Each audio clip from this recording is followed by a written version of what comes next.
जब से अडानी ग्रुप पे एलिगेशन लगा हुआ है कि उनके शेयर प्राइस पंपेड हैं और उनके बैलेंस शीट गलत हैं, उन्होंने ऑडिटिंग ढंग से नहीं करवाया है, उन्होंने इनसाइडर ट्रेडिंग किया है, तब से एलआईसी भी काफ़ी चर्चे में है। एलआईसी क्यों चर्चे में है? क्योंकि एलआईसी ने अडानी ग्रुप में हैवी इन्वेस्टमेंट किया है और इसी के वजह से पिछले सेशन में आप देखेंगे तो लगभग 3-3.5% का करेक्शन आया था। तो आज की वीडियो में हम लोग बात करने वाले हैं कि एलआईसी में अभी पोजीशंस बनाना है कि नहीं, और इसी शॉर्ट में हम लोग कवर करेंगे पी रेशियो और पीवी रेशियो, क्योंकि पिछले वीडियोस के कमेंट में लोगों ने कहा कि पी रेशियो पीवी रेशियो के बारे में भी थोड़ा सा बता दो।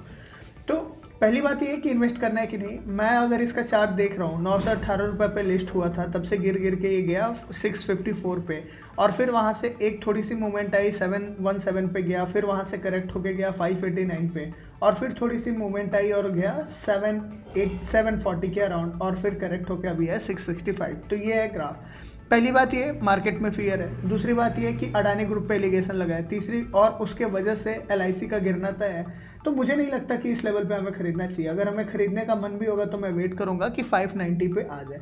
ये बात मैं क्यों बोल रहा हूँ? क्योंकि अगर आप जाके टिकट टेप के का डैशबोर्ड एक्सप्लोर करेंगे तो आपको दिखेगा कि वैल्यूएशन में इसका बहुत ही ख़राब वैल्यूएशन है। अब मैं आपको थोड़ा सा समझा देता हूँ पी रेशियो क्या होता है और पीवी रेशियो क्या होता है। सबसे पहले हम लोग पीवी रेशियो देख लेते हैं। पीवी रेशियो होता है प्राइस टू बुक रेशियो।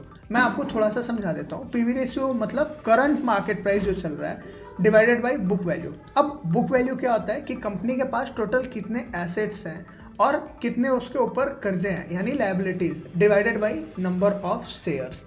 अब इससे तो कुछ समझ में आ नहीं रहा है कि क्या करना है, तो मैं मोटा मोटा आपको एक एग्जांपल समझा देता हूँ कि बुक वैल्यू का क्या मतलब होता है।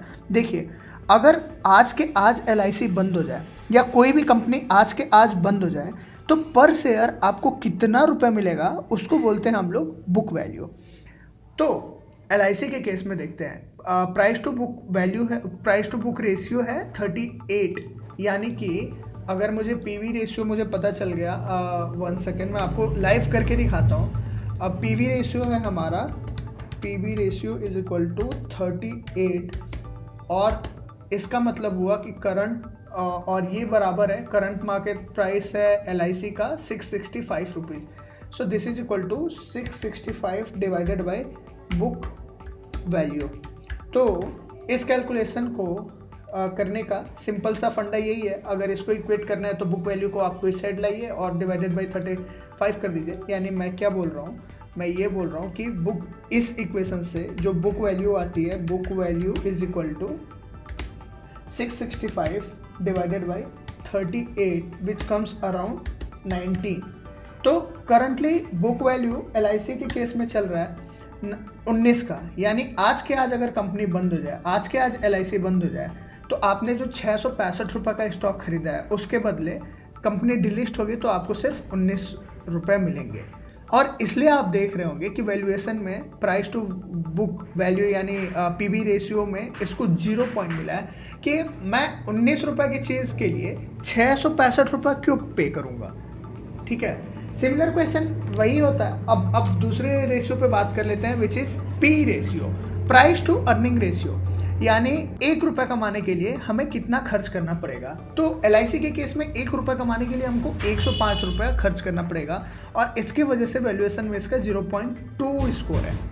अब एक और चीज़ ये है कि पी रेशियो और पीवी रेशियो ही 100% सब कुछ नहीं होता है फंडामेंटल एनालिसिस के लिए, और ढेर सारे हमें फैक्टर्स देखने होते हैं, और वो आते हैं हम लोग एक एक करके देखते हैं। वही अपना पुराना चेकअप, क्या कंपनी कमा रही है कि नहीं कमा रही है। तो आप देखेंगे तो फाइनेंशियल 2019 या 2020 या 2021 या 2022 में आप हर साल इसके रेवेन्यू में और प्रॉफिट में आप ग्रोथ देखते जा रहे हैं। इसका मेजर लॉजिक कहीं ना कहीं कोविड से भी जुड़ा हुआ है, क्योंकि 19 में आप देखेंगे तो इसका टोटल रेवेन्यू 5.74 लाख करोड़ रुपए था और प्रॉफिट 0.03 लाख करोड़ रुपीस थी।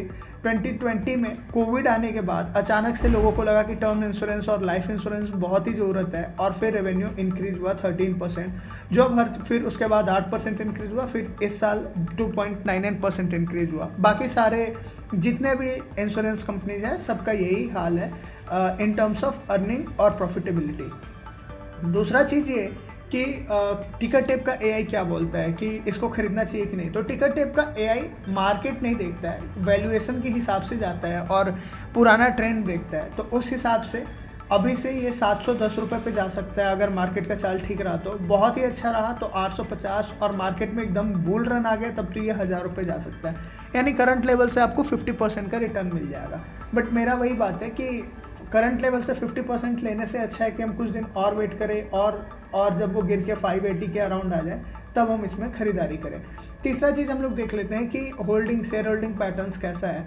और आप देखेंगे तो LIC के केस में कोई प्रॉब्लम नहीं है, ऑलमोस्ट सारे इंस्टीट्यूशंस इसमें हिस्सेदारी रखते हैं। नेट इंडियन गवर्नमेंट के पास है और म्यूचुअल फंड्स में भी है, FIIs DIIs और रिटेल में थोड़ा थोड़ा हिस्सा हमेशा बदलते रहता है। क्या LIC डिविडेंड देता है? जी हाँ, LIC डिविडेंड देता है, लेकिन बहुत ही कम है।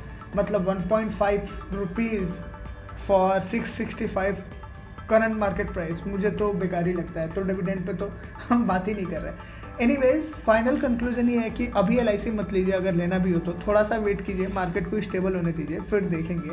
लेकिन टिकट टेप का यही बोलता है कि एक तो फंडामेंटल में इसके पास सारे डेटाज नहीं है तो वहाँ से बाहर हो गया, लेकिन टेक्निकल में जाके अगर ये देखें तो ये बोलता है कि ओवर ब्रॉड जोन में नहीं है, आप खरीद सकते हो।